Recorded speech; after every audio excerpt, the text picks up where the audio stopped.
Son film, Les Chatouilles, a marqué l'opinion, sorti en 2018 et réalisé avec son compagnon d'alors, Éric Métayer. Le long-métrage d'Andrea Bescon avait mis en scène Karine Viard dans le rôle d'une mère qui ne voulait pas voir les viols dont sa fille était victime de la part d'un de ses amis. Depuis, la quadragénaire ne cesse, au travers de son histoire, de dénoncer les violences faites aux femmes et aux enfants. Parfois clivante mais toujours engagée, l'actrice qui prône la non-violence malgré ses traumatismes, n'a pourtant rien oublié de son passé. Et tient des mots très durs en interview envers celui qui lui a infligé ses souffrances et contre qui elle fantasme de se venger. Tout comme le personnage principal de son premier roman, inspiré de sa grand-mère. J'ai fantasmé un nombre illimité de fois la façon dont je pouvais tuer cet homme qui m'a violé à 9 ans. J'ai tout fait, je l'ai éviscéré, dépecé. Dans la réalité, je pourrais le faire en 2 secondes et demie, comme ça, les doigts plantés dans les yeux. Sauf que la violence, si est de la fainéantise, explique-t-elle notamment dans une interview au magazine Paris Match en kiosque ce jeudi 5 janvier.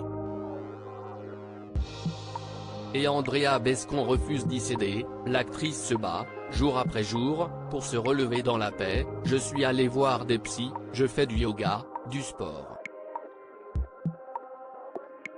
Mais j'en ai marre qu'on trouve toujours des excuses aux agresseurs et qu'on puisse lire encore ivre, il tue sa femme. Personnellement, je pourrais boire 4 bouteilles de rhum, je ne tuerai jamais personne, assène-t-elle avec franchise et combativité. Éric Métayer et leurs enfants, sa force au quotidien, un combat dans lequel elle a été aidée par celui qui a partagé sa vie pendant plus de 10 ans, le comédien et metteur en scène Éric Métayer. Récemment séparés, tous les deux continuent d'ailleurs de travailler ensemble sur leur projet.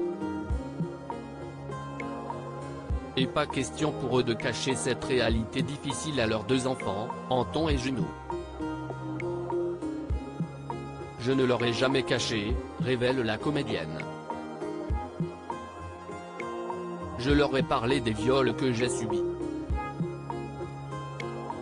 Sinon, ils auraient vu qu'ils ont une maman avec des failles mais ils n'auraient pas compris pourquoi. Ils se seraient dit, peut-être qu'elle ne nous aime pas, si est un peu ce que j'ai ressenti avec mes parents parfois. Une prise de parole en toute franchise de celle qui reconnaît parfois avoir été débile de crier auprès de ses enfants et qui n'a pas honte qu'ils sachent que leur maman n'est pas parfaite, qu'elle a un truc pété pour la vie. Mais ces 2 bambins, elle en est surtout très fière, je me dis qu'on a bien travaillé avec leur père, car, tout à coup, ils bondissent lorsque le héros embrasse une femme sans son consentement. Anton et Juno me disent mais ce n'est pas normal ce qu'il fait là. Et ces gestes, décrit-elle.